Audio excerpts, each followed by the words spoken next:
Today I will be reviewing one of my favorite game series of all time, Stalker. Currently, there's 3 Stalker games: Shadow of Chernobyl, Clear Sky, and Call of Pripyat. There is also currently a Stalker game being made, Stalker 2 Heart of Chernobyl. That might be out by the time you're watching this video. All of these games are inspired by the novel Roadside Picnic that I tried to read, but it was very confusing to me, and I hate to admit this, but I just feel like it makes a lot more sense in a video game setting. The games are also inspired and based on the real events of the Chernobyl disaster in the year 1986, under the rule of Soviet Union. Even though these games are based on a novel and inspired by real events, I will only discuss the games in this video. Let's get into it. To follow the story's timeline, you would have to play the games in another order than how the games were originally released. First one being Clear Sky, then Shadow of Chernobyl, and in the end Call of Pripyat. In the 1960s, a bunch of scientists studied crop selection and genetics in a place called Agroprom. Unofficially, they were trying to find a way to control consciousness, and they managed to succeed figuring out a way to control some animals. In the year 1986, Chernobyl exploded, killing everyone and everything in the area. The people in the settlements around were evacuated, and a group of workers called liquidators were hired by the Soviet Union to build a shelter around. They made the entire area into an exclusion zone, and the research project on consciousness was shut down. In the year 1989, a group of scientists continued the Human Consciousness Project to figure out a way to remove human flaws, justified by the goal of ending war and corruption. In the year 1991, the Soviet Union collapsed, and a lot of research programs lost their funding. Some of them still continued their projects deep into that zone that made it hard for the Ukrainian government to control it. With people disappearing mysteriously, the government shut off the area from the public once again. Years later, in the year 2006, the sky over the Chernobyl power plant lit up strongly, and shortly after, there was another huge nuclear explosion. All of the military and scientists in the area died, and the people in the nearby villages were once again being evacuated away. This time, the Ukrainian government sent the military once again into that zone to destroy it with nuclear weapons, but they all died to the harsh environments of that zone. That zone is not only filled with natural dangers such as radiation, there is also mutated animals, plants, and anomalies. These anomalies create artifacts filled with potential superpowers. It is also said that in the center of that zone is something called a wish granter that grants the wish to anyone that is skilled enough to reach it. This is how Stalkers are born. Stalkers is the name for the people venturing into that zone for different reasons. There is 10 different factions in the game with different goals and missions. Many of these factions are at war with each other due to conflicting goals. The ecologists are scientists working for the Ukrainian government. They study the anomalies and artifacts in that zone in an attempt to understand them. They wish to make something good out of that zone's magical powers. Clear Sky is a faction living in the swamps that dedicate their lives studying that zone with the goal to keep its dangers away. Freedom is the anarchists that think that zone should be open and free to all.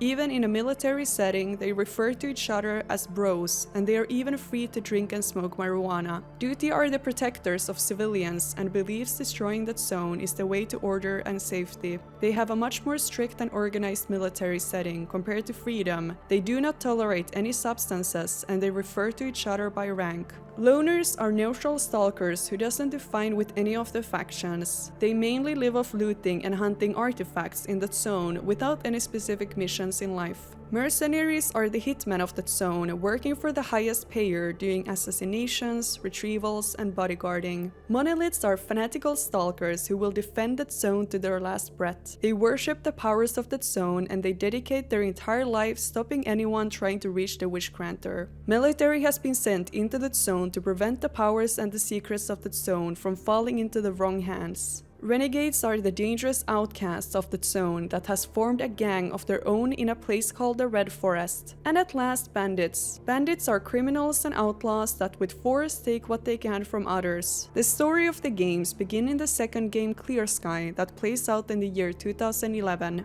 You are playing as a man named S.T.A.L.K.E.R that is guiding a team of scientists through the zone. Then, a massive emission happens, killing everyone besides you. You are rescued by the faction Clear Sky and brought into their base in the swamps. They want to understand how you could have survived the emission when no one else did. They send you out on a mission to kill some mutants, and you survive yet another emission. Clear-Sky believes that the cause of these deadly emissions come from the middle of the zone. They believe that if stalkers manage to reach the center of the zone's immunity system will try to fight them off, and that will cause mass destruction. Knowing you can survive emissions, they want you to stop the stalkers trying to get into that zone. Working together with a trader named Sidrovich, he tells you that the name of these stalkers are Fang, Ghost, Doc, and S.T.A.L.K.E.R. He also has an idea on how you might find Fang. Looking for Fang, you end up in a place called Yantar, where a scientist tells you that the stalker S.T.A.L.K.E.R has managed to get his hands on a Psy device that is like a shield keeping him safe from the dangers of the zone. You almost catch S.T.A.L.K.E.R in the Red Forest, but he escapes into a collapsing tunnel leading into Chernobyl. With the Clear-Sky crew, you manage to get to Chernobyl another way. There you must fight off the monoliths, protecting the center of the zone at all costs. In the end, you get to S.T.A.L.K.E.R, but due to his Psy shield, your weapon doesn't do any damage to him. This is when Clear-Sky gives you a weapon that lets you destroy the shield. When you kill S.T.A.L.K.E.R, the entire power plant emits an emission, killing everyone besides one unknown man with a Stalker tattoo.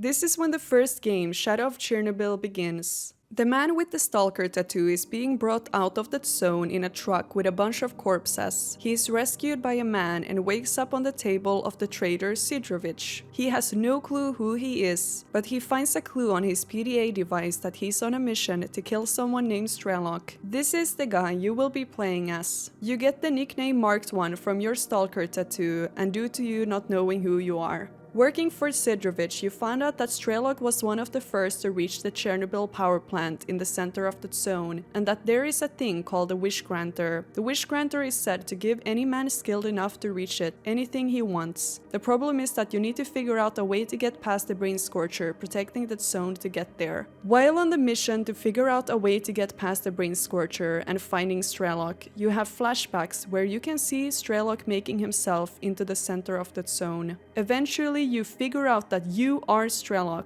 Your loss of memory is due to scientists brainwashing you before being brought out from the center of the zone in the beginning of this game. Your goal still continues to be getting into the center of the zone and trying to figure out what's going on. There is 7 different endings for this game, and they're all worth playing. Most of them being wishes for the Wish Granter, giving you anything you wish for, with an ironic and twisted touch. If you don't go for the Wish Granter, you need to choose between destroying the consciousness of that zone or to join it. All of the endings were so beautifully made and hit my heart in places I didn't know exist. I don't think there is words to describe the magic of this game, you simply have to play it to experience it by yourself. At last, Call of Pripyat, the third Stalker game. The game takes place shortly after the events in Shadow of Chernobyl, with the ending in mind that S.T.A.L.K.E.R destroyed the consciousness. The military wants to take the Chernobyl power plant from the monolith forces, so they send out helicopters to the area that never returns. You play as a man named Alexander and have to figure out what happened to the helicopters. Eventually you find out that most of the helicopters were crashed due to a strong electric force. When decrypting one of the helicopter's black box, you figure out that the survivors had evacuated to a place called Pripyat, so you need to build a team with different skills and knowledge on how to get there. With the team together, you must go through a tunnel not only filled with deadly gas, but you're also attacked by mutants and the monolith. Finally getting out of the tunnel, you're ambushed by the military that takes you into their base. You find out that the survivors of the helicopters are spread around Pripyat fighting the monoliths. Saving the survivors by eliminating the monolith, you learn about an underground laboratory called Lab X8. There you learn about the top secrets and operations, as well as experiments that has been happening in that zone. You are then asked to destroy a monolith radio jammer in a kindergarten, allowing the crew to communicate with the military headquarters again. After this, you detect a signal that you believe to be a monolith squad. Instead, it is our boy S.T.A.L.K.E.R on the way to the army base. S.T.A.L.K.E.R says that he has information about the zone that would be of help to the government. He also explains the reason to why the choppers fell, that is due to the anomalies changing place after each emission. This makes them difficult to avoid even when mapped out. So to be able to rescue a unit, you have to wait till the end of an mission to be able to map out the dangerous anomalies. With this knowledge, you successfully manage to rescue the rest of the survivors from the monolith. The ending of the game is a slideshow telling the player what happened to all of the characters after the escape. The slideshow changes by some of the player's choices during the game. And that's it, the story and lore simplified for you. I might have got some of the details wrong, but this is my simplified interpretation of the games. I would love to hear how you see these games in the comments down below. Anyways, let's talk about the games in general. The games are set in Ukraine, the perfect country to play out a post-apocalyptic game world in. The country has a fascinating history, and the incident in Chernobyl might be one of the closest things we have ever experienced to a post-apocalyptic world. The rough history and the poorness of the country are things that shouldn't be glorified, but there is a certain nostalgia to it that many of us love. With all of these modern technologies, we still miss those old TVs, the sound of the guitar, the radio, and even the sound of birds and rain that we seem to not notice anymore the same way. Even if you're not from Ukraine, you still feel like you're living the comfort of the past due to these things. The brutal Soviet architecture makes sense for a post-apocalyptic combat environment. The games are heavily memeing on the Slavic lifestyle as well, with cigarettes, vodka, bread, and sausage diet. There is a mixture between English and Russian language that adds more to the setting. Shadow of Chernobyl was the first game I played and the start to my obsession for the series. This is when I fell in love with the atmosphere, the lore, and the story. The only thing I was not a huge fan of was the gameplay. You simply loot a bunch of weapons, shoot, and spam a button to heal. It was easy to find loot and super easy to get rich. The gameplay was too easy, even on hardest setting. Things got a lot harder in S.T.A.L.K.E.R, the second game. I didn't have a big problem with the writing, but I couldn't enjoy the game due to the combat. When I said I wish Shadow of Chernobyl should be more difficult, this is not what I meant. I had never died so much or been so frustrated during combat, even when playing all of the Soulsborne games. The ending of S.T.A.L.K.E.R didn't feel rewarding to many, but I believe the purpose of the game was to simply add to the story of what happened before Shadow of Chernobyl. You get the true endings if you play the other games. Call of Pripyat takes place after the two games and was much more balanced combat and story-wise. The biggest complaint for me about the game is that I am not a huge fan of the slideshow's endings, when the game tells you what happened instead of you experiencing it yourself. This is something that the old Fallout games does as well, and I don't like it at all. When I play games, I want to experience things going through them, not hearing about them after. For me, the first game is the most magical one, but it was awesome to get another reason to play the games in the same setting with new areas and more to the story and lore. The games have no official collectibles, but artifact hunting is always fun. It is a unique and original experience for me, exploring that zone, collecting artifacts with superpowers that I can sell or use. I think the PDA in this game almost deserves its section of its own in this video. PDA stands for Personal Digital Assistant. The only game that comes close to something as cool as this is Fallout with the Pip-Boy. You can see our missions, the relationships with factions, the dialogue, and much more. After finishing the games and even replaying them, I still needed a reason to play due to how much I love the atmosphere and setting. The games wasn't too replayable though, and this is when I got introduced to the modding community and Anomaly. Anomaly is a sandbox game that combines all original Stalker games into one game. This includes the map, factions, and lore. There's also better graphics, realism, more content, and loot. The concept was amazing, but the gameplay was still not interesting enough for me. That is when my wonderful Twitch community introduced me to Gamma.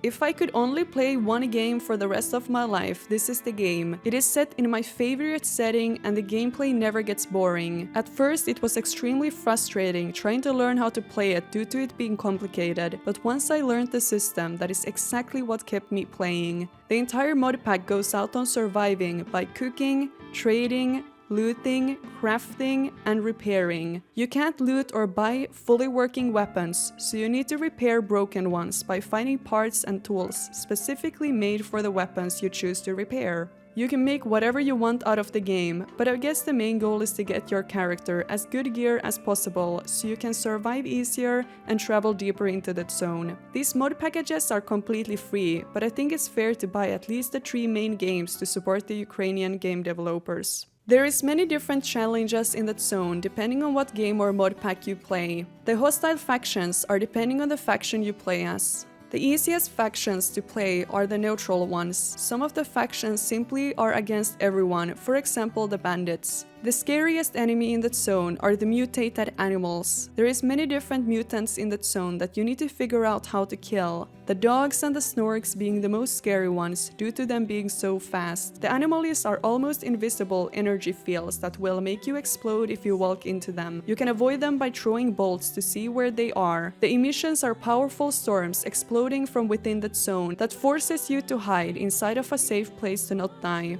The storms are terrifying, but afterwards the sky lights up in beautiful colors. There are other dangers of the zone, like acid, electric fields, and moss. When you lose your health, you need to use a bandage to get rid of bleeding and medicine to fill your general health bar. You get rid of radiation by drinking alcohol, smoking, or anti-radiation medicine. Filming this video, Stalker 2 is not out yet, and I'm curious to see if they're going to be able to make something as good as the older games. Let me know what you think in the comments. Also, consider liking and subscribing if you think I did a good job in this video.